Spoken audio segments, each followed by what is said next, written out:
Welcome to This Explainer. Okay, so today we're going to dive right into one of the most fascinating and honestly kind of mind-blowing paradoxes in modern history.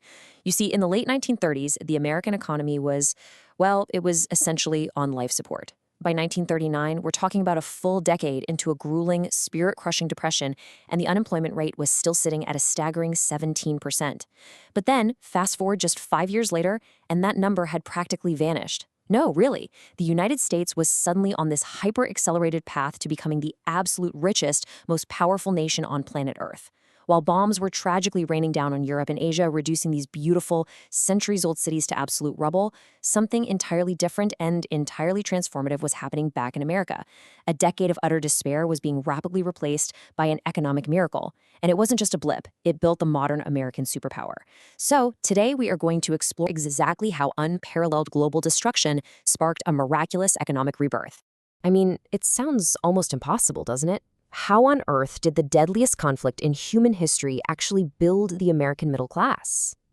It's a crazy question, but I want to use it to yank us out of our modern perspective for a second and drop us straight into the grim reality of the 1930s. This is the tale of how a nation, crippled by widespread poverty and seemingly completely out of options, reinvented itself. And they didn't just do it with military might. They did it with an economic rebirth so profoundly deep that you and I, we're literally still feeling its effects in the economy today. But to truly understand this miracle, we really have to grasp the sheer misery that came right before it. Which brings us to part one, the decade of despair. You know, the 1930s were just an era of crushing hardship for the United States. The Roaring '20s hadn't just ended, they had spectacularly crashed and burned.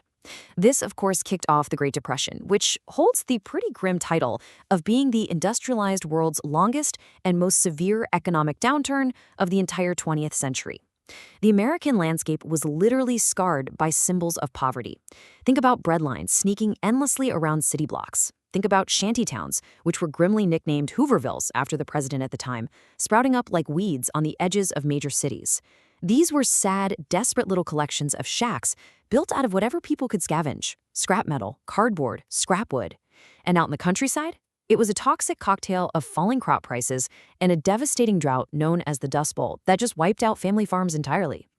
Now, President Franklin D. Roosevelt's New Deal programs certainly offered a glimmer of hope.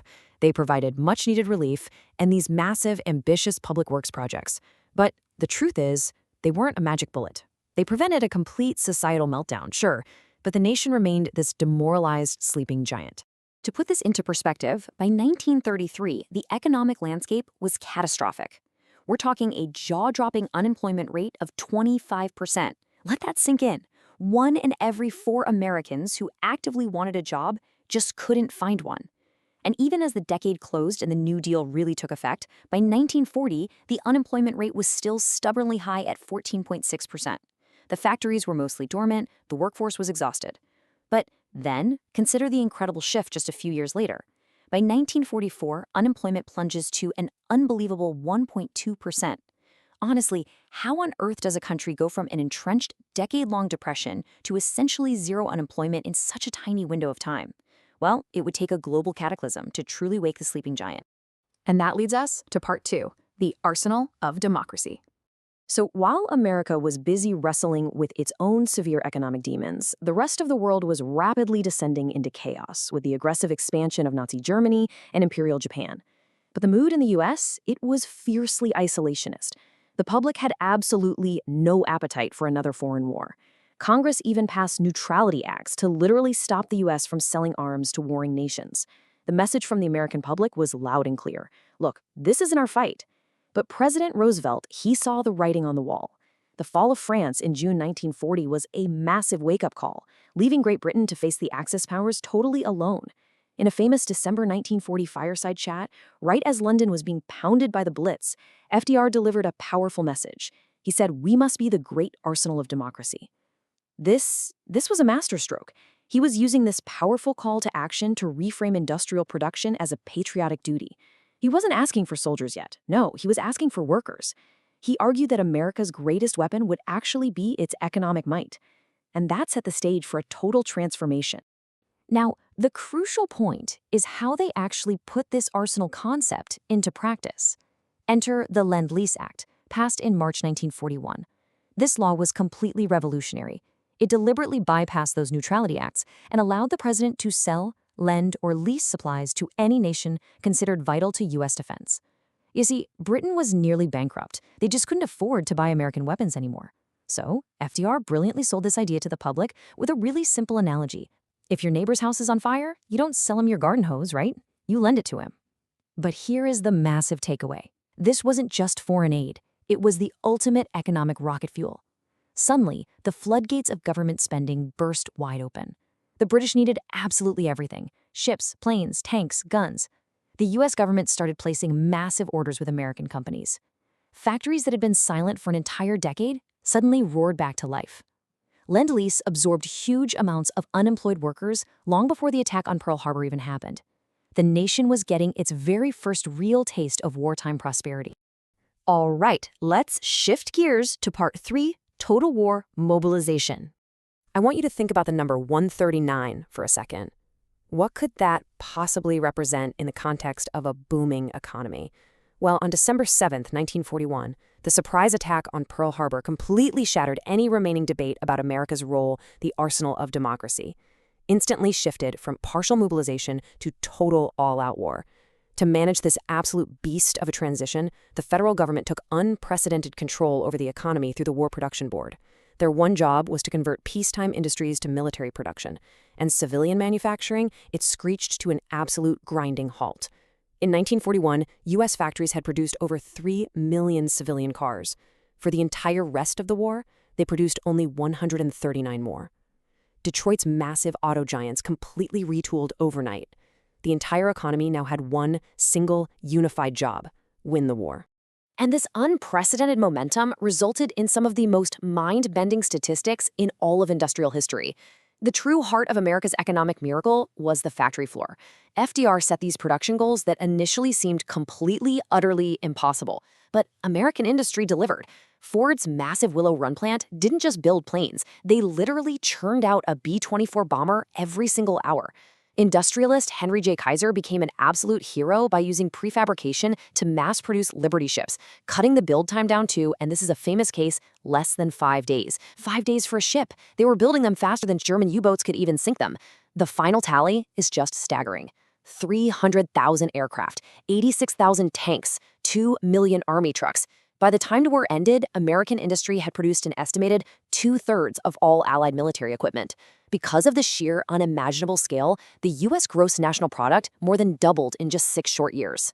But beyond the factory numbers, we really have to look at the human side of this massive macroeconomic shift.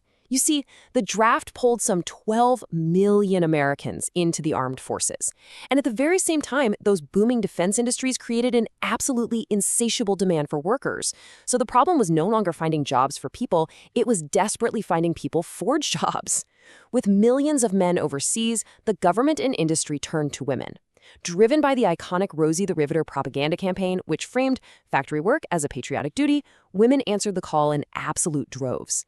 The number of working women grew by nearly 60% between 1940 and 1944. They became welders, mechanics, riveters, definitively proving they could do so-called men's work. And this wasn't just a temporary labor shift. It gave millions of women a newfound sense of economic independence that would literally change the social fabric of the country forever.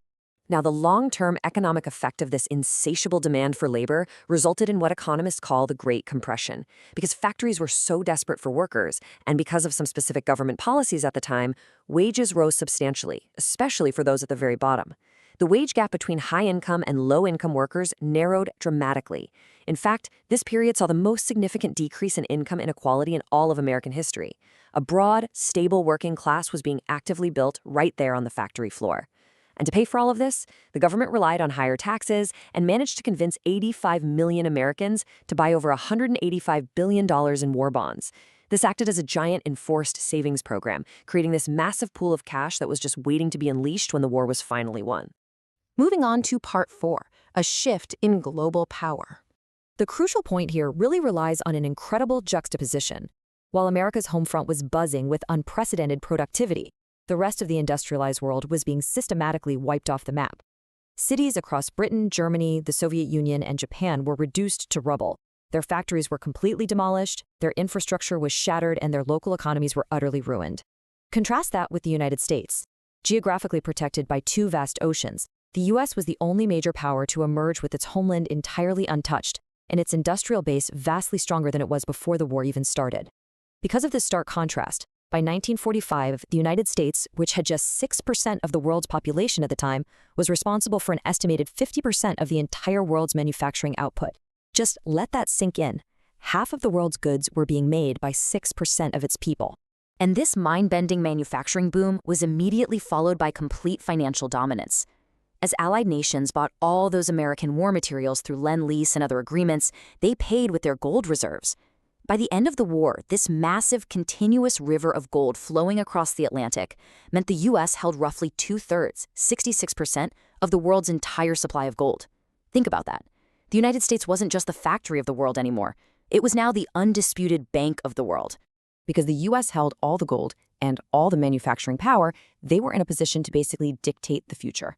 In July 1944, even before the war was officially over, delegates from 44 Allied nations met at Bretton Woods, New Hampshire, to design a brand new global economic order, and the result of that meeting was the Bretton Woods system. This agreement officially established the U.S. dollar as the world's primary reserve currency. Other global currencies would now be pegged to the dollar, and the dollar itself was convertible to gold at a fixed rate of $35 an ounce for foreign central banks.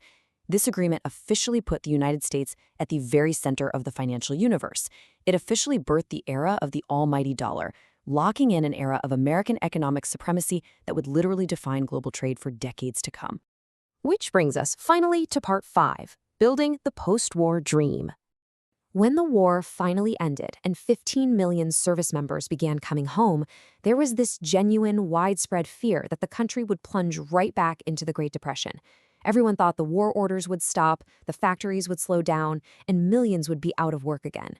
But they couldn't have been more wrong. A rapid-fire succession of truly visionary policies permanently locked in America's economic gains. The wartime boom didn't bust. It actually morphed into a generation of unprecedented prosperity because of some very deliberate choices made between 1944 and 1948. The very first massive pillar of this new era was the Servicemen's Readjustment Act of 1944, which we all know as the GI Bill. This single piece of legislation was incredibly transformative. Instead of 15 million veterans returning to breadlines, the GI Bill gave them funds for college and vocational training. Nearly 8 million veterans took advantage of this. It essentially democratized higher education, turning it from a privilege for the elite into something accessible to the masses, thereby creating a highly skilled civilian workforce. And at the exact same time, it provided low-interest, zero-down payment home loans. Returning vets used these loans to buy houses, sparking a massive construction boom that physically built the American suburbs. In the late 40s and 50s, these loans accounted for about 20% of all new homes built. This stability allowed families to grow, directly fueling the famous baby boom and cementing a thriving property-owning middle class. The final piece of the puzzle was the Marshall Plan, enacted in 1948. This was an ambitious program where the U.S. sent over $13 billion, which, by the way, is equivalent to around $150 billion today, to directly help rebuild the devastated economies of Western Europe. Now, connect this back to the Lend-Lease concept we talked about earlier. This wasn't just international charity. It was a brilliant strategic move. You see, a rebuilt Europe meant strong trading partners and huge markets for American goods. The heavy machinery, the construction materials, the consumer goods needed for European reconstruction, they were almost all bought from U.S. factories. This fueled a massive, virtuous cycle of trade. Between the pent-up savings from war bonds, the GI Bill's education and housing boom, and the Marshall Plan creating an endless export market, the U.S. ignited the greatest continuous economic expansion in its history. And that brings us to the ultimate paradox. The immense tragedy of the world's deadliest war acted as a brutal but highly effective economic catalyst. It pulled America out of the despair of the 1930s and laid the economic foundations of the world we live in today. It's just an incredible story of transformation. So, I want to leave you with this final thought. What do you think was the single most important factor in America's post-war boom? Was it the incredible, sheer scale of industrial mobilization and mass production? Was it the GI Bill building the middle class through education and homeownership? Or was it America's new role as the world's financial leader under Bretton Woods? I would absolutely love to hear your thoughts. If you found this explainer as